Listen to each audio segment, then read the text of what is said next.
The rain was merciless that Tuesday morning, turning the streets of Manhattan into rivers of broken dreams, and Emily Carter was drowning in hers. Her fingers trembled as she clutched the crumpled job offer letter, now soaked and illegible, the ink bleeding like her hopes across the white paper. 27 years old, 3 jobs working simultaneously just to afford a studio apartment in Queens, and finally, the opportunity she'd been chasing for 5 years, assistant creative director at Morrison & Blake, the most prestigious advertising agency in New York. The interview was scheduled for 9 a.m. sharp. It was 8:47 a.m. The subway had broken down, and she was still 12 blocks away. Emily ran, her cheap canvas shoes splashing through puddles, her second-hand jacket doing nothing to protect her from the downpour. Her lungs burned. Her heart hammered against her ribs like a prisoner desperate to escape. She couldn't be late. Not today. Not for this. The morning had started with such promise. She'd woken up at 5:30 a.m., rehearsed her presentation 17 times in front of her bathroom mirror, chosen her only professional outfit, a navy blazer she'd found at a thrift store, and altered herself, paired with black pants that had seen better days but still looked presentable. She'd even splurged on a small coffee from the bodega downstairs, a luxury she rarely allowed herself. But the universe, it seemed, had other plans. The F train had screeched to a halt in the tunnel between stations, the lights flickering ominously as the conductor's muffled voice announced signal problems. That dreaded phrase every New Yorker knew meant indefinite delay. Emily had waited 10 minutes, 15, 20, watching the clock on her phone tick toward disaster. When the train finally lurched forward and reached the next station, she'd bolted up the stairs and into the rain, choosing to run rather than wait for a bus that might never come. Now, at 8:51 a.m., with 9 blocks still to go, Emily felt the familiar weight of her life's circumstances pressing down on her shoulders. This was always how it went, wasn't it? People like her, people who grew up in foster care, who aged out of the system at 18 with nothing but a garbage bag of belongings and a social worker's well-wishes. They didn't get to have dream jobs. They didn't get to work at agencies where executives wore designer suits and discussed campaigns over catered lunches. They got to survive. That was it. But Emily had dared to dream anyway. She'd put herself through community college while working overnight shifts at a 24-hour diner. She'd taught herself graphic design through free online tutorials, staying up until 3 a.m. in public libraries. Because her first apartment didn't have internet, she'd built a portfolio one freelance project at a time, charging rates so low it made her accountant friend wince just to get her foot in the door. And somehow, miraculously, her work had caught the attention of someone at Morrison & Blake during a local small business expo. The email had arrived 3 weeks ago. "We'd like to discuss a potential position." Emily had read it 17 times before she believed it was real. She rounded the corner onto Madison Avenue, her breath coming in ragged gasps. 8 blocks, 8:53 a.m. She could still make it. She had to make it. That's when she heard it. A child's cry, high and terrified, cutting through the sound of rain and traffic like a knife. Emily's feet slowed instinctively, her head turning toward the sound. There, on the sidewalk ahead, stood a little girl, no more than 6 or 7 years old, completely alone, sobbing, her small body shaking with each cry. She wore a beautiful pink dress that looked like it cost more than Emily's entire month's rent, now soaked through and clinging to her tiny frame. Her blonde hair hung in wet strands around her face. She clutched a small white designer purse, the kind Emily had only seen in magazine advertisements. The street was surprisingly empty for Manhattan at this hour, the heavy rain having driven most pedestrians to seek shelter. No one else seemed to notice the child, or if they did, they hurried past, heads down, umbrellas angled against the storm, too absorbed in their own urgent morning routines to stop. Emily's eyes flicked to her phone. 8:54 a.m., 7 blocks to go. If she stopped, she'd be late. There was no question about it. The interview would start without her. They'd give the position to someone else, someone more reliable, someone whose life didn't constantly fall apart at the seams. This opportunity, this chance to finally climb out of the hole she'd been born into, would disappear like smoke. The little girl sobbed harder, her cries becoming more desperate. "Daddy!" she wailed, her voice breaking. "Daddy, where are you?" Emily's heart clenched painfully in her chest. She knew that cry. She'd made that cry herself 20 years ago, standing in a different city on a different rainy day, when her own mother had promised to come back and never did. She remembered the terror of being small and alone and lost, the feeling that the whole world had become a dangerous, uncaring place in an instant. Her feet had already changed direction before her mind fully processed the decision. "Hey, sweetie," Emily said softly, crouching down on the wet sidewalk to bring herself to the child's eye level. Rain poured down her back, but she barely felt it anymore. "Hey, it's okay. You're okay. I'm here." The little girl's tear-stained face turned toward her, blue eyes wide with fear and something that looked like hope. Up close, Emily could see the quality of everything the child wore. The hand-stitched details on the dress, the Italian leather of the tiny shoes, the platinum bracelet on her small wrist that probably cost more than Emily had earned in the past 6 months combined. This was a child from a different world entirely. I can't find my daddy," the girl hiccuped between sobs. "We were getting out of the car, and I saw a puppy and I followed it, and now I don't know where he is, and I'm scared and—" "Shh, it's all right," Emily soothed, reaching out to gently touch the child's shoulder. "We're going to find your daddy, okay? I promise. What's your name?" "Sophie," the little girl whispered. "That's a beautiful name." "I'm Emily. Can you tell me what your daddy looks like, Sophie?" The child nodded, sniffling. "He's tall. He wears suits, blue ones usually. He has brown hair, and he always smells like the office." Emily glanced around the nearly deserted street, searching for any sign of a frantic parent. Nothing. "Do you know where you were going? Where your car is?" Sophie pointed vaguely down the street, in the opposite direction from Morrison and Blake. "That way, I think, but I don't know. Everything looks different now." Emily pulled out her phone. 8:56 a.m. The interview was in 4 minutes. She looked at the screen, then at Sophie's frightened face, then back at the screen. It wasn't really a choice at all. She dialed 911 with shaking fingers, keeping her voice calm and reassuring for Sophie's sake, even as her own dreams crumbled around her. "Hi.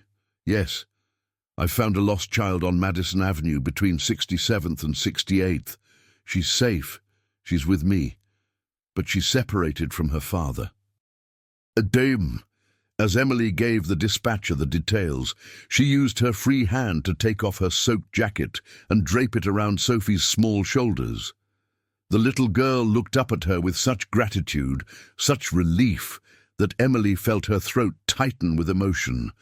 "Thank you," Sophie whispered. "Thank you for not leaving me." Emily's phone buzzed. An email notification. Reminder: interview at Morrison and Blake in 3 minutes. She swiped it away without reading it fully. "I would never leave you," Emily said quietly, and meant it with every fiber of her being. "We're going to find your daddy, I promise." What Emily didn't see, as she focused entirely on comforting the frightened child, was the burgundy Rolls-Royce Phantom that had just rounded the corner 3 blocks away, moving slowly through the rain-slicked streets.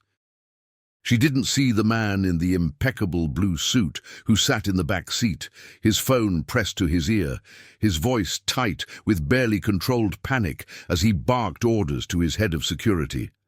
And she certainly didn't see the moment when that man looked up and spotted his daughter, his precious, irreplaceable daughter, standing on a sidewalk in the rain, wrapped in a stranger's jacket, holding a stranger's hand.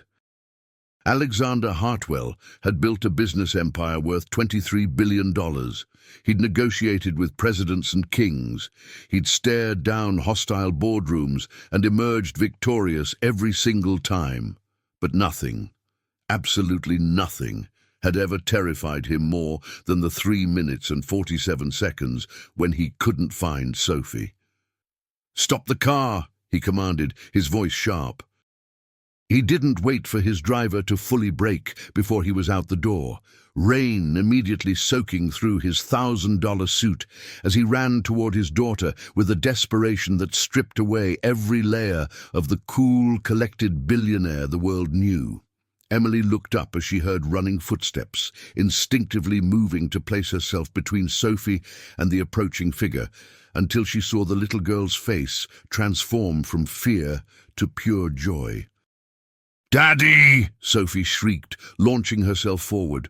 The man, because he was just a man in that moment, not a titan of industry or a name that made stock markets tremble, dropped to his knees on the wet concrete, catching his daughter in his arms and holding her so tightly that Emily could see his shoulders shaking.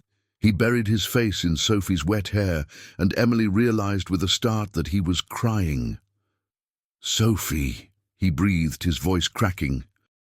"God, Sophie, I thought I couldn't find you, and I thought, I'm sorry, Daddy, I'm so sorry. I saw a puppy and I just wanted to pet it, and then I got lost, and it's okay, baby. You're okay.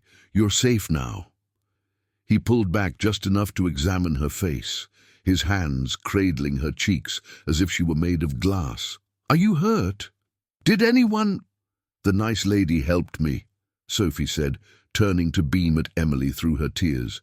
"She stayed with me. She called the police. She gave me her jacket because I was cold." It was only then that Alexander Hartwell looked up and truly saw Emily Carter for the first time. Alexander Hartwell had seen thousands of faces in his 42 years, business partners, competitors, celebrities, politicians, people who smiled at him because of his money and people who feared him because of his power. But he had never seen a face quite like the one looking back at him now.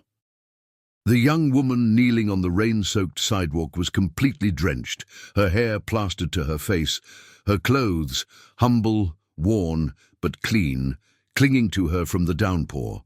She had no umbrella, no expensive rain jacket, nothing to protect her from the storm. Her shoes were cheap canvas, the kind that cost maybe $20, now completely soaked through. Everything about her appearance screamed struggle, spoke of a life lived paycheck to paycheck, of sacrifices and compromises and making do with less. But her eyes were the most extraordinary thing Alexander had ever seen. They were warm and fierce all at once, filled with a genuine concern for Sophie that couldn't be faked or bought. There was no calculation in her gaze, no recognition of who he was, no flash of opportunism.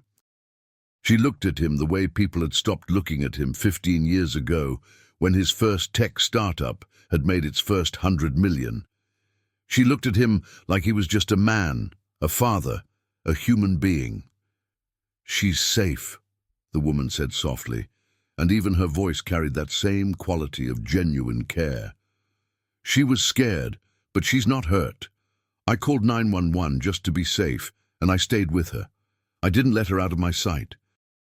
Alexander realized he was still on his knees on the wet concrete, holding Sophie with one arm while staring at this stranger who had just saved his entire world. He cleared his throat, trying to find his voice, trying to remember how to be Alexander Hartwell, CEO and billionaire, instead of just a terrified father whose heart was still racing from the worst minutes of his life. "Thank you," he managed, and was startled by how rough his voice sounded. Thank you. I don't even know how to. If something had happened to her, He couldn't finish the sentence, couldn't even think it. The woman, he didn't even know her name, smiled gently. You don't have to thank me.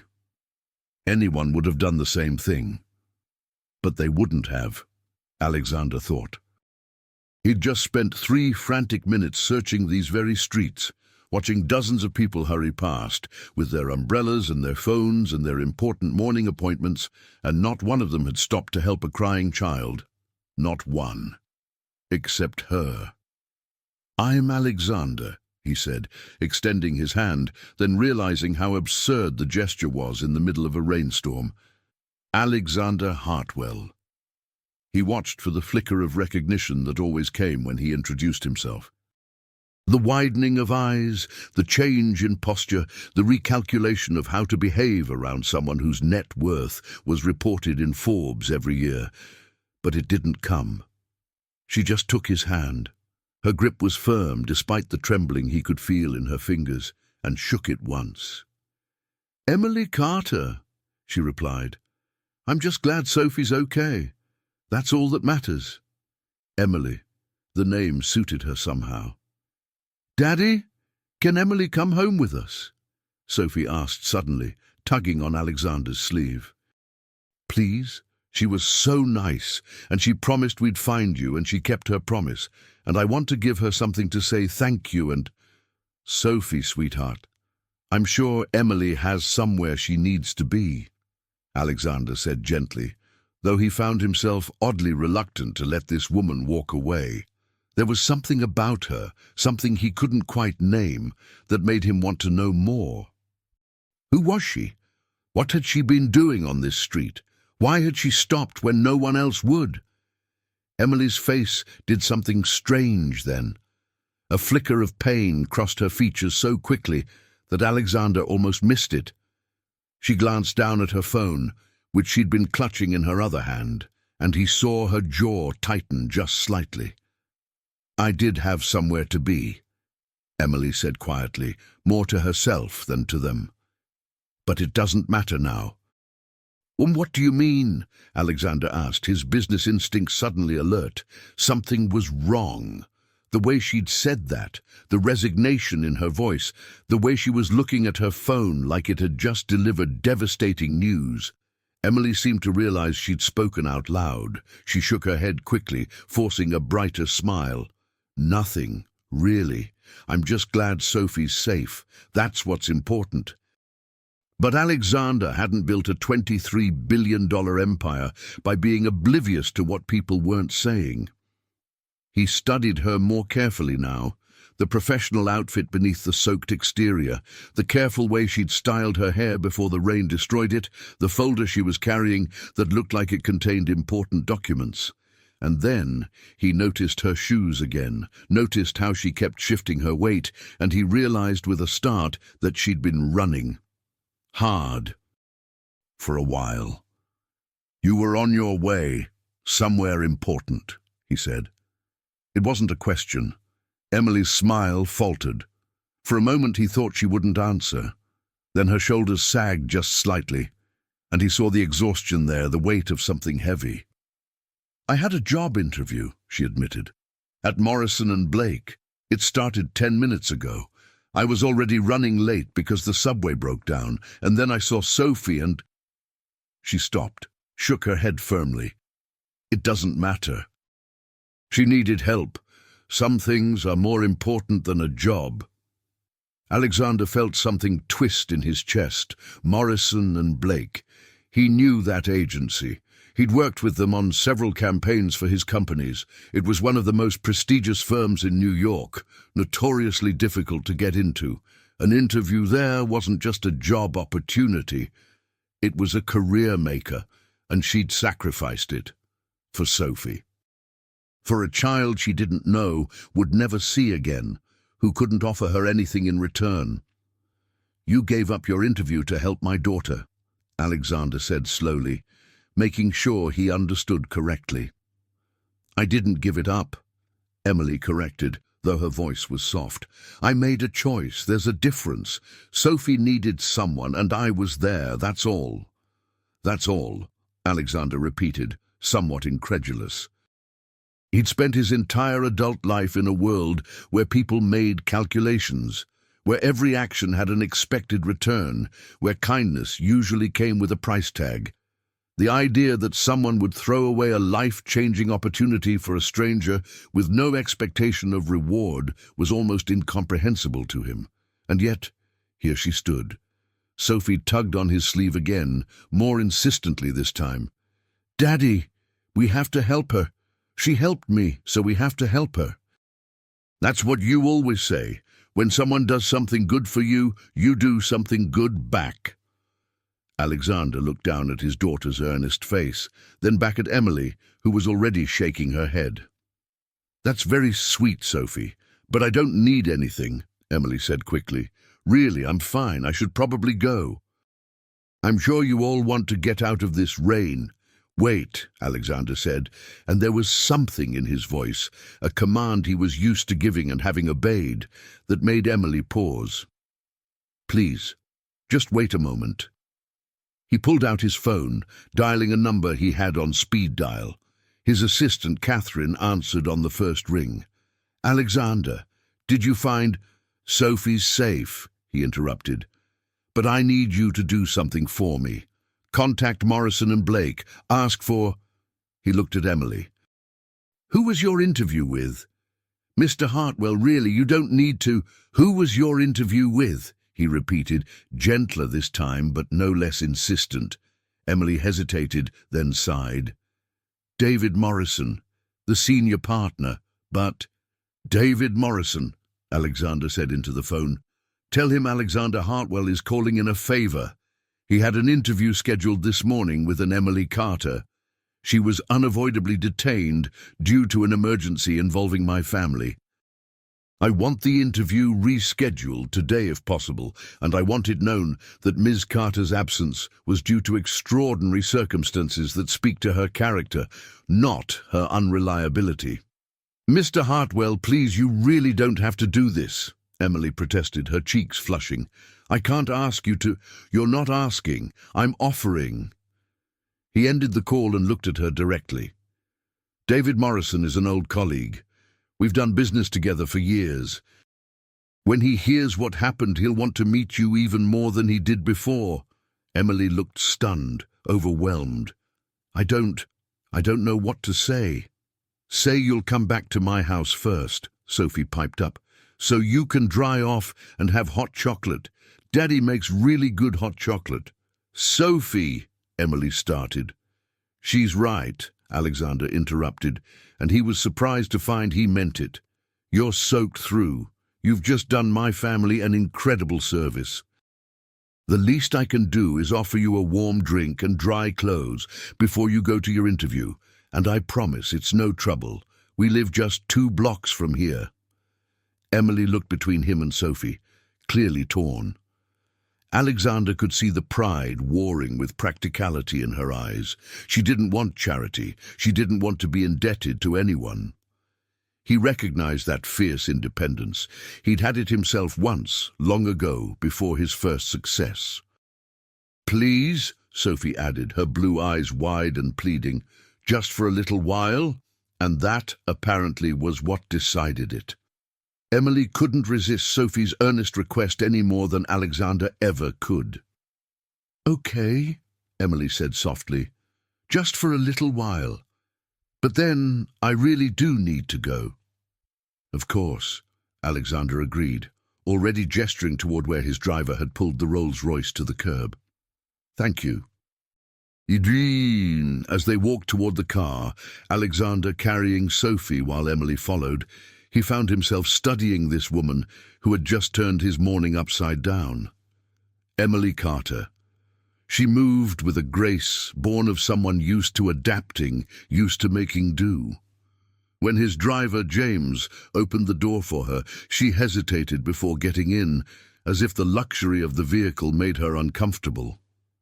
"It's okay," Alexander said gently. "It's just a car."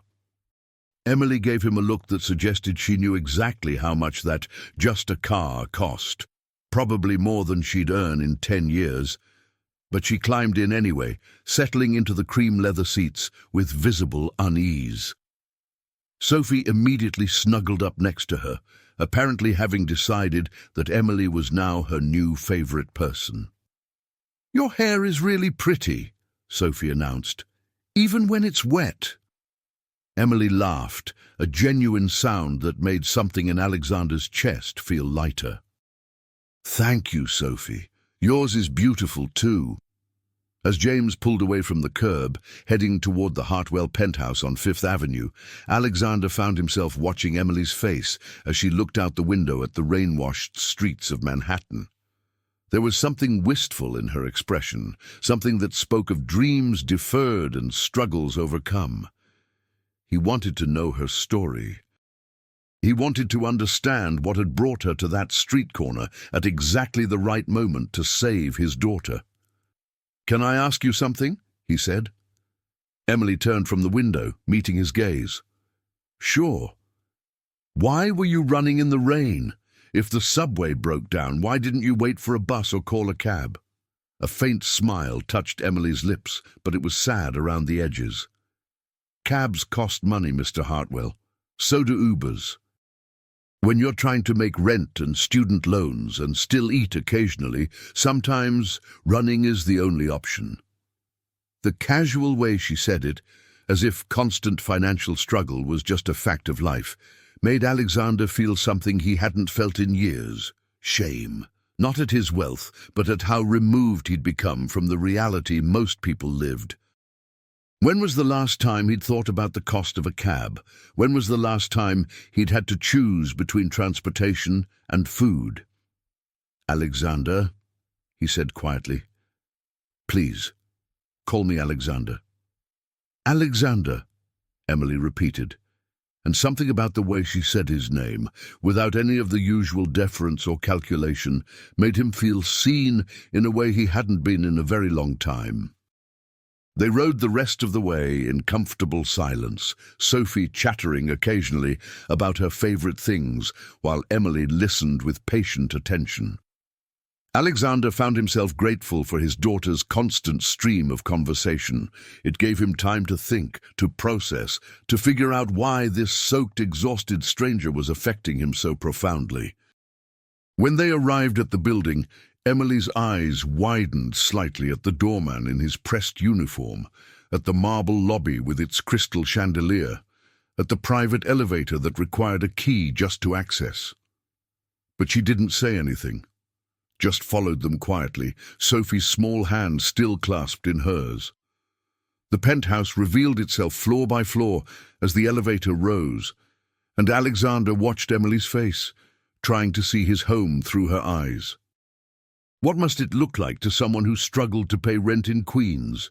The space alone, 6,000 square feet overlooking Central Park, probably seemed obscene. The penthouse was a palace in the sky. Emily stood frozen in the entrance hallway, trying to comprehend what she was seeing. Floor-to-ceiling windows revealed Central Park, stretching out below like a green jewel, the rain creating patterns on the glass that looked almost artistic. The furniture was the kind she'd only seen in magazines, modern, elegant, clearly custom-made. Original artwork hung on the walls, pieces that probably cost more than most people's houses. Everything was pristine, perfectly arranged, beautiful in a way that felt almost untouchable. This wasn't just wealth, this was a different universe entirely. "Emily, come on!" Sophie tugged at her hand, pulling her further inside. "We need to get you warm." Alexander appeared with a towel and what looked like an expensive cashmere sweater.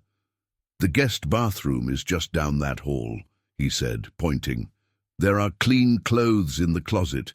My sister sometimes stays here. You're about her size. Please take your time. Dry off, change, warm up. I'll make that hot chocolate Sophie promised you." Emily wanted to protest, wanted to say she couldn't possibly wear his sister's clothes or intrude on his space any longer. But she was shivering now, the cold finally registering now that the adrenaline had worn off. Her interview outfit was ruined, clinging to her uncomfortably, and Sophie was looking at her with those hopeful blue eyes that seemed impossible to deny. "Thank you," she said quietly, accepting the towel. "I won't be long." The guest bathroom was larger than Emily's entire studio apartment. She stood under the hot water of the shower for exactly 3 minutes. She timed it, uncomfortable with using too much of anything that wasn't hers, and then dried off quickly. The clothes in the closet were beautiful, designer labels she recognized from windows she'd never dared to enter. She chose the simplest outfit she could find, soft grey pants and a cream-colored blouse that felt like silk against her skin. When she looked at herself in the mirror, she barely recognized the woman staring back. For just a moment, she looked like she belonged in a place like this, like she could be someone who attended gallery openings and benefit dinners, someone whose life wasn't a constant struggle to stay afloat. Then she remembered the reality. She was Emily Carter from Queens, who currently had $127 in her checking account and whose electricity had been shut off last month until she could scrape together the payment. This was a fantasy, a brief intermission from her real life. Soon she'd leave this penthouse, go to her rescheduled interview, and return to her world of instant ramen and second-hand everything. But maybe, the interview would change things. Maybe this one break, this one moment of being in the right place at the right time, would finally be her chance. When she emerged from the bathroom, she followed the sound of Sophie's laughter to a sprawling kitchen that looked like something from a cooking show. Alexander stood at the stove, surprisingly domestic in his rolled-up shirt sleeves, stirring a pot, while Sophie sat on the counter beside him, chattering away. The scene was so warm, so unexpectedly normal, that Emily felt her heart squeeze. "There she is," Sophie announced. "Daddy, doesn't Emily look pretty?" Alexander turned, and something in his expression shifted when he saw her. His eyes lingered for just a moment longer than necessary, and Emily felt heat rise to her cheeks. "Yes," he said softly. "She does." An awkward silence fell, broken only by the sound of rain against the windows. Then Alexander cleared his throat and gestured to the breakfast bar. "Please sit. The hot chocolate is almost ready, and I hope you don't mind, but I took the liberty of making some breakfast. You must be hungry." Emily was starving. She'd skipped breakfast to save time that morning, but she hesitated. "You really don't have to—" "I know I don't have to," Alexander interrupted gently. "I want to. Please, let me do this. You saved my daughter. The very least I can do is feed you." So Emily sat and watched as Alexander placed before her a plate of perfectly fluffy scrambled eggs, toast with real butter, fresh fruit that probably cost more than her weekly grocery budget. The hot chocolate came in a delicate china mug, topped with real whipped cream and a sprinkle of cocoa powder. It was the best breakfast Emily had eaten in months, maybe years. "So," Alexander said, sitting across from her with his own mug, while Sophie coloured at the other end of the counter. "Tell me about yourself, Emily Carter. What made you want to work at Morrison and Blake?" And somehow, in that beautiful kitchen with the rain falling outside and Sophie humming to herself, Emily found herself talking, really talking. She told him about growing up in foster care, about aging out of the system with nothing. She told him about working 3 jobs while going to community college, about teaching herself design because she couldn't afford formal training. She told him about the small businesses she'd helped with their branding, charging so little because she just wanted to build her portfolio, wanted to prove she could do this despite not having the right connections or the right background. Alexander listened with an intensity that made her feel like every word mattered. He asked questions that showed he was really hearing her, not just waiting for his turn to talk. And when she finally stopped, self-conscious about having revealed so much, he was quiet for a long moment. "You're remarkable," he said finally. "Do you know that?" Emily laughed, but it came out bitter. "I'm broke and desperate, Mr. Hartwell. That's not remarkable. That's just reality for millions of people." "Alexander," he corrected. "And no, Being broke doesn't define you. What defines you is that you fought for every single thing you have, that you've built something from nothing. That when faced with a choice between your dream job and helping a scared child, you didn't even hesitate. He paused, his dark eyes serious. That's remarkable. Before Emily could respond, Alexander's phone buzzed. He glanced at it, then smiled. It's Catherine, my assistant. David Morrison has agreed to reschedule your interview for 2 p.m. this afternoon. He's cleared his entire schedule to meet with you. Emily's heart leaped. Really? He's actually willing to... More than willing. When I told him what happened, he said anyone with that kind of character is exactly the kind of person he wants at his agency. Alexander set down his phone. But Emily, I need to tell you something, and I need you to really hear me. The seriousness in his tone made Emily straighten. Okay. What you did this morning, stopping to help Sophie when you had everything to lose, that tells me more about who you are than any resume or portfolio ever could. It tells me you have integrity. You have compassion. You have the ability to see what matters and act on it, even when it costs you. He leaned forward. Those are qualities I need in my companies. Those are qualities that can't be taught. Emily's breath caught. What are you saying? I'm saying that before you go to Morrison and Blake this afternoon, I'd like to make you an offer. Come work for me, for Hartwell Industries. Not as an assistant, not as an intern, but as part of my executive creative team. Full benefits, competitive salary, real opportunities for advancement. I need people who think differently, who haven't been corrupted by the usual corporate culture. I need someone who remembers what it's like to struggle, who can bring that perspective to our branding, our outreach, our connection with real people. Emily stared at him, unable to process what she was hearing. You're offering me a job? Just like that? Just like that, Alexander confirmed.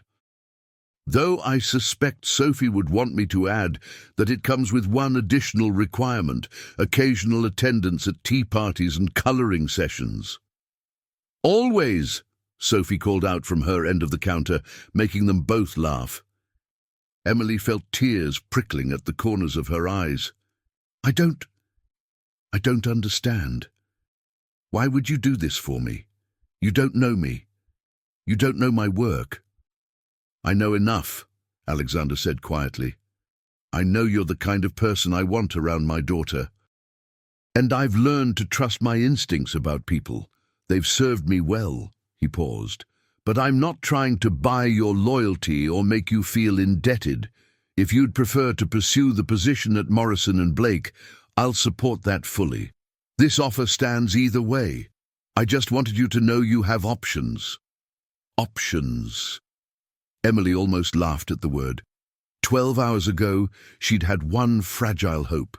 Now she had two incredible opportunities, both far beyond anything she'd dared to dream. It felt surreal, like she'd wake up any moment in her tiny apartment and discover this had all been an elaborate fantasy. Can I ask you something? Emily said, her voice trembling slightly. Anything. Why does this feel too good to be true? Why does it feel like there must be a catch somewhere? Alexander's expression softened with understanding. Because you've been disappointed before. Because you've learned not to trust good things. Because the world has taught you that people like me don't help people like you without wanting something in return. He met her eyes directly. I can't promise to erase all those experiences, but I can promise you this. There's no catch. You helped my daughter when she needed it most. You gave up something precious to you without a second thought. All I'm doing is trying to restore what you lost and maybe offer something better. But why do you care so much? Emily whispered. You have everything. You're not just anything, Alexander interrupted firmly. And maybe I care because Sophie is all I have that really matters. Her mother died when she was 2. It's been just the two of us for 5 years, navigating this life together. I've built this empire, accumulated all this wealth, but none of it means anything compared to her. When I couldn't find her this morning, when I thought something might have happened to her." His voice cracked slightly.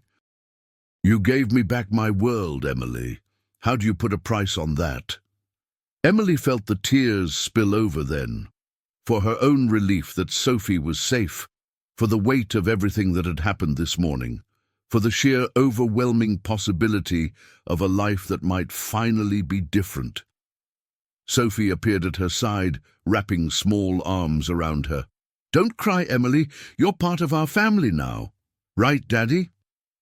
Alexander smiled, and Emily saw warmth there that transformed his entire face. "If she wants to be, sweetheart, if she wants to be." And Emily realized, sitting in that kitchen with rain drumming against the windows and a little girl's arms around her and a future suddenly bright with possibilities she'd never imagined, that maybe, just maybe, she did want to be. 3 hours later, Emily sat in David Morrison's office, wearing clothes that had been hastily procured by Alexander's assistant, professional, elegant, perfectly fitted. The interview went brilliantly. David was impressed by her portfolio, intrigued by her unconventional background, and clearly influenced by Alexander's endorsement. He offered her the position on the spot. But Emily found herself thinking about Sophie's laugh, about Alexander's earnest belief in her, about the way it had felt to be seen not as a charity case or a struggling artist, but as someone with real value. She thought about having a mentor who understood both business and compassion, about being part of something that could actually make a difference in people's lives. "Mr. Morrison," Emily said carefully, "I'm incredibly honored by this offer, but I need to be honest with you. I've received another opportunity that I think might be a better fit for where I want to go in my career, but I'm grateful, so grateful, that you took the time to meet with me today." David Morrison looked surprised, then thoughtful, then he smiled. "It's Hartwell Industries, isn't it?" Emily nodded, suddenly nervous she'd made a terrible mistake, but David just laughed. "Then you should absolutely take it. Alexander Hartwell is one of the best people I know, and if he saw something in you, he's not wrong. He never is." He stood, extending his hand. "Keep my card, Emily. Something tells me we'll cross paths again. And when you're running your own agency someday, remember who gave you your first industry endorsement."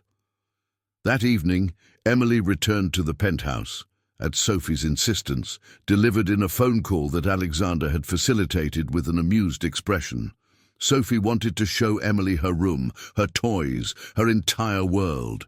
And Emily found herself drawn back, unable to resist the little girl who had somehow become so important to her in the span of a single day. "I took the job," Emily told Alexander, as Sophie dragged her off to see a collection of stuffed animals. "Your job, if the offer still stands." Alexander's smile was bright and genuine. "It absolutely stands. Welcome to Hartwell Industries, Emily Carter." "Thank you," Emily said softly, "for everything, for believing in me, for seeing something worth investing in, for recognizing an extraordinary person when I met one." Alexander interrupted gently. "That's not generosity, Emily. That's good business sense, and maybe, if I'm very lucky, the beginning of something important." 6 months later, Emily would stand in her own apartment, a real apartment in a safe neighborhood, with heat that worked and furniture she'd picked out herself, and marvel at how one rainy morning had changed everything. She'd helped launch 3 major campaigns for Hartwell Industries, each one more successful than the last. She'd become not just an employee, but a trusted advisor, someone Alexander consulted on major decisions because he valued her perspective, her honesty, her ability to see things others missed. And Sophie had become the little sister Emily had never had, the bright spot in her days, the reminder that kindness could come back to you in the most unexpected ways. As for Alexander Hartwell, the man who'd started as a grateful father and become something much more complicated, something tender and careful and full of possibility, well, that was a story still being written, one day at a time, one shared dinner and late-night work session and gentle look at a time. But it all started on a rainy Tuesday morning when a poor girl missed her dream job to help a little heiress and discovered that sometimes the life you're meant to live is even better than the one you planned for. Sometimes the universe breaks your heart just to build you a better one. Sometimes stopping for a crying child in the rain is exactly where your real journey begins. And sometimes, just sometimes, doing the right thing leads you exactly where you were always meant to be. The end.